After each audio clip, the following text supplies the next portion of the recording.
पंडित श्री परशुराम जी महाराज ऐसे अनन्य नामनिष्ठ भक्त हैं। इनकी पुत्री है जिनका नाम है श्री करमेती बाई। परम भक्ता श्री करमेती भाई।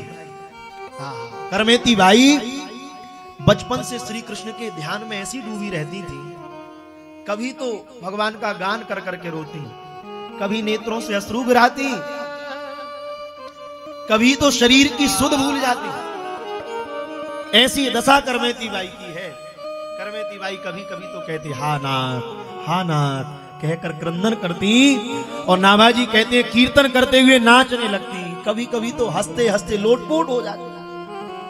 नन्ही सी बच्ची के भगवत प्रेम को देखकर घर के लोग प्रसन्न हो गए। साक्षात लगता है भक्ति ही मेरे घर में आज जन्म लेकर आई है। नाभादास जी महाराज कहते हैं करमेती बाई की इच्छा नहीं थी कि मेरा विवाह। करमेती बाई विवाह नहीं करना चाहती, पर धीरे धीरे धीरे धीरे जैसे ही करमेती बाई बड़ी होती चली जा रही महाराज, इच्छा तो थी नहीं पर कभी कभी डरती थी माँ बाप से कहेंगे ना जाने क्या कहेंगे। लोक लाज है ना, संसार की लोक लाज के कारण लज्जावश कुछ कह ना सकी। और पिताजी ने जब उनका विवाह कर दिया, बारात द्वार पर आकर खड़ी हुई है। द्वार पर आकर जैसी बारात खड़ी हुई महाराज, सारे ससुराल वाले आज करमेती बाई को लेने के लिए आए। व्याकुल हो उठी और घोड़े पर बैठे हुए उस दुल्हा को जब उन्होंने घर की छज्जा से देखा, भयंकर व्याकुल हो उठी। और जैसे उस दुल्हा की तरफ ससुराल वालों की तरफ देखा, हा नाथ रमण प्रेष्ठा क्वासी क्वासी महाभुज, हा नाथ इस संसार के साधारण व्यक्ति से मेरा वर्ण हो रहा, मैं वर्ण नहीं कर सकती। क्यों? जो शरीर श्याम सुंदर का हो चुका है, अब संसार उसका स्पर्श नहीं कर सकता। ये मेरा देह श्याम सुंदर का हो चुका है, अब इस देह का वर्ण संसार का साधारण जीव नहीं कर सकता। और करमेती बाई ने अपने प्रभु से प्रार्थना की, जो कातर होकर और करुण भाव से उन श्री वृंदावन चंद्र को पुकारता है बंधुओं, तो वही श्री वृंदावन चंद्र उस भक्त की रक्षा के लिए आते हैं, अवश्य उसे मार्ग मिल जाता है। जैसे कार्त भाव से श्री वृंदावन चंद्र को करमेती बाई ने पुकारा, तो नाभादास जी महाराज कहते हैं मार्ग मिल गया। और करमेती बाई के दिमाग में उपाय सूझ गया। आधी रात में दरवाजे पर बारात खड़ी और भाग गई। द्वार पर बारात खड़ी है, करमेती बाई घर छोड़कर भाग गई। भागते भागते भागते नाभादास जी कहते महाराज अकेली बालिका चुपचाप निकल पड़ी। और कहां जा रही? किसी ने पूछा कहां जा रही? बोले वृंदावन। वृंदावन जा रही, अब तक नहीं गई वृंदावन, तो रुक जाओ, भोर हो जाए तब चली आना। बोले नहीं, अब भोर का समय नहीं बचा है, भोर की प्रतीक्षा करी तो इस देह को प्रिया प्रियतम के लिए सजा के रखा है। इस देह का कोई और अगर स्पर्श कर लेगा तो मेरी भक्ति पर प्रश्न चिन्ह खड़ा हो जाएगा। करमेती बाई को सब खोजने लगे। जब करमेती बाई कहीं नहीं मिली महाराज, परशुराम पंडित जी जानते थे ये मेरी बेटी कहीं और नहीं जा सकती, मुझे अपनी पुत्री पर भरोसा है, ये परम भक्ता है, ये सीधे वृंदावन की ओर गई है महाराज। लोक लाज के कारण आज राजा के पास गए और राजा ने अपने पुरोहित की सहायता के लिए चारों ओर घुड़सवार भेजे। बोले जाओ करमेती बाई को खोज करके लेकर आओ। करमेती दौड़ी चली आ रही थी, रात्रि भर में इतनी दूर निकल गई पता ही नहीं चला।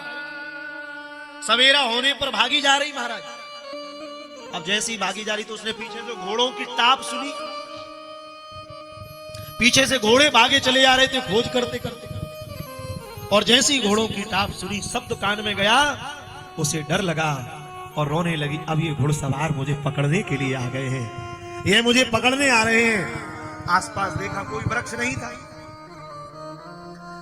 और कहीं छिपने का स्थान नहीं था, पर वहां एक विलक्षण घटना बंधुओं करमेती बाई के जीवन में घटी।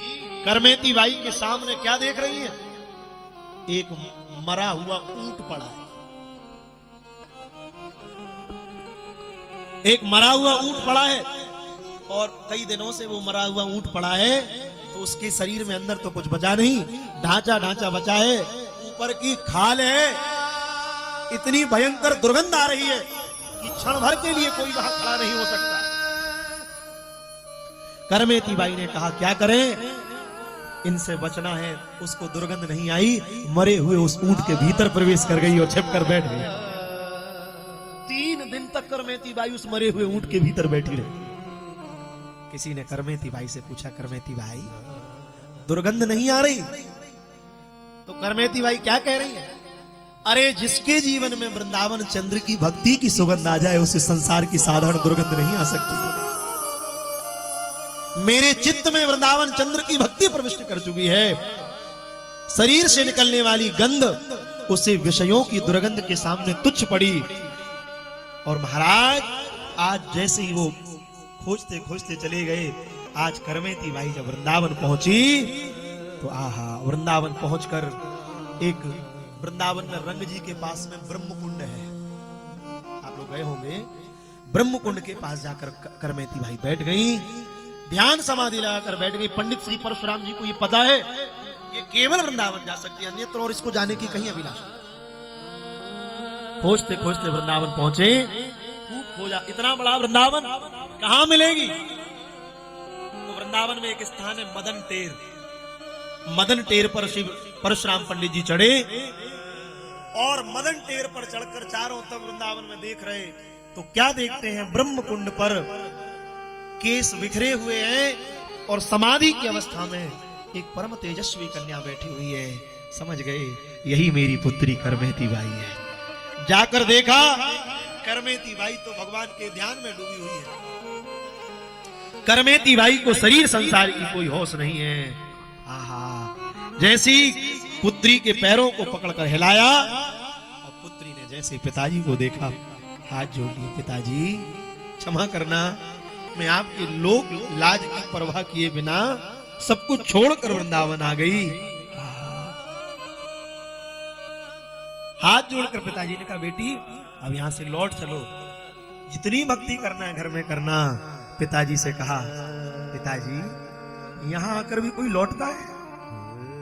आप हमसे कह रहे हैं लौट चलो, अरे यहां आकर भी कोई लौटता है? बोले क्यों? बोले भाग्य बढ़ो वृंदावन पाए, अब लौट कर नहीं जा सकते, यहां लौटने की कोई व्यवस्था नहीं है नाथ। मैं तो ब्रजराज कुमार के प्रेम में डूबकर अब शरीर से जीवित दिख रही हूं, मैं तो उनके प्रेम में कब की मर चुकी हूं। पिताजी अब यह मुर्दा यहां से उठे कैसे?